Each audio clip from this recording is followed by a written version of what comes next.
एक बार फिर से आप सभी का स्वागत है हमारे चैनल कॉमर्स स्टूडियो में। आज हम लोग पढ़ रहे हैं types of elasticity of demand. तो types of elasticity of demand में सबसे पहले हमारा आता है प्राइस इलास्टिसिटी ऑफ डिमांड। तो प्राइस इलास्टिसिटी ऑफ डिमांड क्या बोलता है? The elasticity of demand is high और low as the amount demanded increase more और less for a given fall in a price and diminishes much for a less for a given rise on a price. इसका मतलब ये हुआ कि हमें ये पता है कि प्राइस के गिरने से डिमांड बढ़ता है और प्राइस के बढ़ने से डिमांड कम हो जाएगी।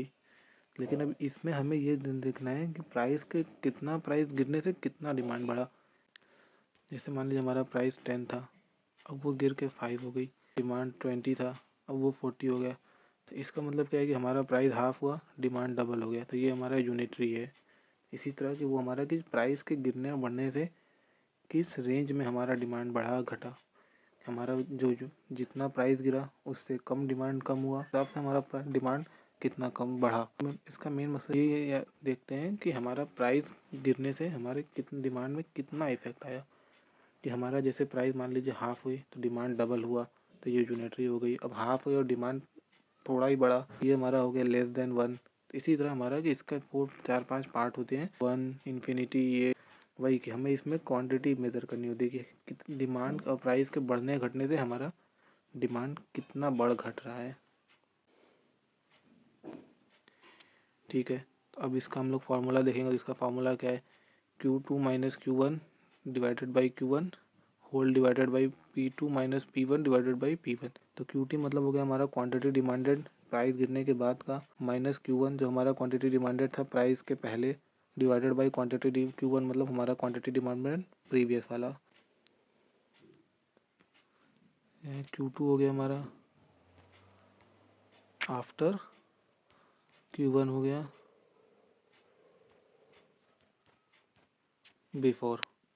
इसी तरह हमारा P2 P1 भी है। तो ये हमारा फार्मूला से हम एक निकाल सकते हैं कि हमारा डिमांड में कितने चेंजेस हुए। ठीक है, और ये हमारा हो गया प्राइस इलास्टिसिटी ऑफ डिमांड। इसमें जो 4-5 केसेस आती हैं हम उसके लिए एक और अलग से वीडियो बनाएंगे। और आगे चलते हैं तो हमारा दूसरा आता है income elasticity of demand. Income elasticity of demand. The income elasticity of demand show the extent which consumer demand for the commodity changes as the result of the changes in income। हमने price elasticity में पढ़ा था कि हमारे in demand में जो changes हो रहे हैं वो प्राइस की वजह से होते हैं। अब यहाँ इनकम इलास्टिसिटी में हमारे डिमांड में जो चेंजेस कर रहे हैं वो हमारे इनकम में चेंजेस होने से।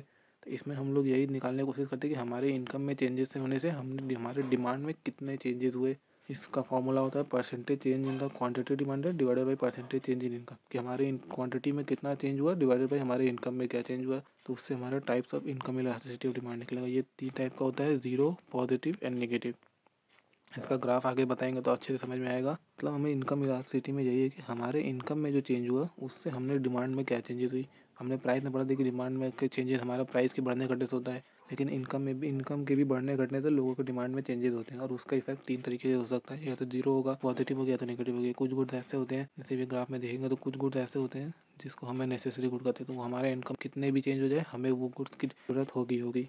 तो वो हमारा ऐसे उसका ग्राफ स्ट्रेट बनेगा। जैसे हम यहाँ ग्राफ में देखेंगे तो यहाँ हमारा हो गया इनकम, यहाँ हो गया हमारा क्वांटिटी। तो हमारा इनकम में चाहे इस लेवल पे हो, चाहे यहाँ हो जाए, चाहे यहाँ हो जाए, हमारी क्वांटिटी हमेशा वही सिमिलर ही रहेगी, क्योंकि हमें वो नेसेसिटी गुड है। जैसे इसमें सॉल्ट हो जाती है, हमारी नेसेसिटी है हमें। तो हम चाहे मेरा इनकम चाहे 10 रुपये हो चाहे 100 रुपये हो, हमें उसकी ज़रूरत होगी तो हम उसका डिमांड उतना ही करेंगे, ना ज़्यादा ना कम। दूसरा इसमें आता है पॉजिटिव। इसमें भी इनकम यहाँ होगी, क्वांटिटी यहाँ। तो ये हमारा लग्जीरियस गुड्स के केस में होती है।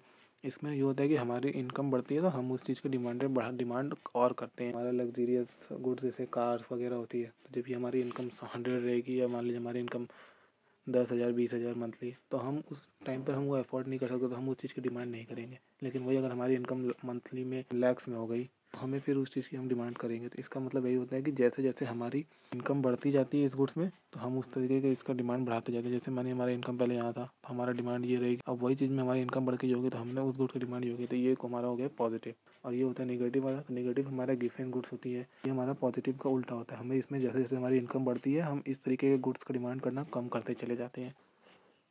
इसमें जैसे हमारा आता है सबसे पहले कि गिफ्ट एंड गुड्स की इनकम बढ़ी तो हमारे स्टैंडर्ड ऑफ लिविंग बढ़ जाएगा। हम अब उस तरीके के गुड्स से अच्छा हम उससे बेटर गुड्स की तरफ जाने की कोशिश करेंगे। तो हम उस गुड नॉर्मल जो हमारी गुड्स होती है उसका डिमांड कम कर देंगे। जैसे इनकम पहले यहाँ था तो हमने डिमांड इतनी थी, लेकिन जब हमारा इनकम बढ़ा तो हम इस गुड्स की डिमांड कम करते चले जाते हैं। तो ये हमारा हो जाता है नेगेटिव इफेक्ट। तो इनकम में हमारा 3 आती है, पॉजिटिव, नेगेटिव और ज़ीरो। इसका मतलब यही होता है हमारा कि ज़ीरो मतलब हमारे नेसेसिटी गुड्स, नेगेटिव में हमारे नॉर्मल और गिफन गुड्स और पॉजिटिव में लग्जरियस गुड्स। इसी तरह की और वीडियोस के लिए सब्सक्राइब करें कॉमर्स स्टूडियो 17।